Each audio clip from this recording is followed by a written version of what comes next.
Hello guys! Segue lang tayo saglit kasi nais ko lang din sagutin ang ini-eme ni Kildes at ng iba pang DDS supporters patungkol nga din daw kay Attorney Leila de Lima na nagjujunil-junil.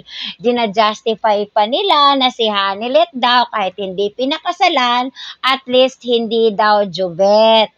Nais kung ipaalam sa inyo na kung meron man ditong immoral at kung may meron man ditong Jovet at nanjo-Jovet, si Hanilet po ay isa pa ring Jovet at ang nanjo-Jovet na immoral ay ang tinatawag niyong tatay na si Digong. Huwag niyong i-justify yung kanyang at ipipin down nyo si Sara. Di na nga lang natin pag-uusapan yung isang basketballista na nadidikit sa isang, ay, nako, BP, di ba?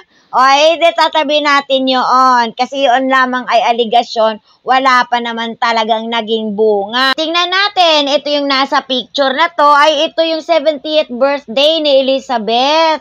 Now, with a song and a kiss, President Duterte professed undying love to his ex-wife last Saturday, saying he would marry her again if given another chance.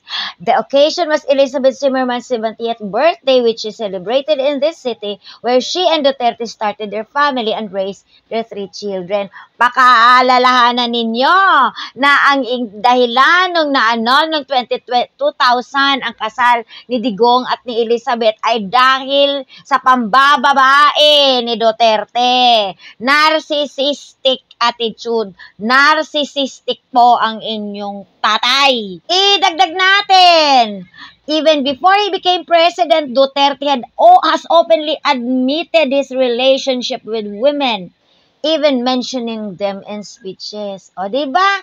Pinagngangalandakan ng kanyang pagiging immoral, no? Hindi lang siya nangungutong, nabobodol, jumadyatay ng daming mga tao, ng EEJK, nung siya pa ay naging presidente. Pinangangalandakan pa ang kanyang pagiging immoral. Tapos gusto niyong i-justify, Kildes, na maigi pa si Digong, nakipaghiwalay siya po ang hiniwalayan ni Elizabeth. Kung may malinis man dito, hindi si Hanilet at hindi si Duterte, kundi si Elizabeth. Dagdag natin, his womanizing has become a political issue, one that is repeatedly hurled against him every campaign period in his almost 3 decades of government service. Take it or leave it, he would say. Given another chance, another life, I would still marry Elizabeth because that is love. O, hindi siya kinaya, kaya hiniwala yan. His marriage with Elizabeth, a German-American former stewardess of Philippine Airlines, was annulled in 2000 upon her initiative. But their bond remained strong through the years, with her still using his family name, as the marriage has not been nullified by Catholic Church. Has not been nullified by Catholic Church. Ano, Kildes? Ha? Sino immoral dito? Yan tayo Sabi hinahinay kay mababaktoyo. Yan tayo. Babanatan nyo si Leila de Lima sa mga ganyan-ganyang kwento, drowning her name to know. So technically, si Duterte at si Zimmerman ay hindi pa talaga hiwalay sa kanilang church wedding. So therefore, kung meron man ditong nanonovet, ay si Hanilet, at kung meron man ditong spurious child, ay si Veronica.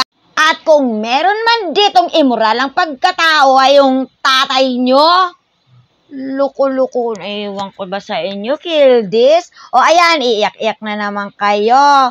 At na-real talk na naman kayo. Sasabihin nyo na naman, fake nyo si Bruja. Ayan! O patapos, hindi to soy source, hindi to source Sogon, hindi to source Maria Josep. Hanapin nyo to sa Google. Kayo na ang maghanap, kagaya nung aking nahanap. Sino nga naman ba ang sumanturi kay Sara Duterte? Ilang buwan ko na yung tinatanong. Walang nakakasagot. Dahil puro kayo mema, puro kayo eme, pag binalikan, Crayola.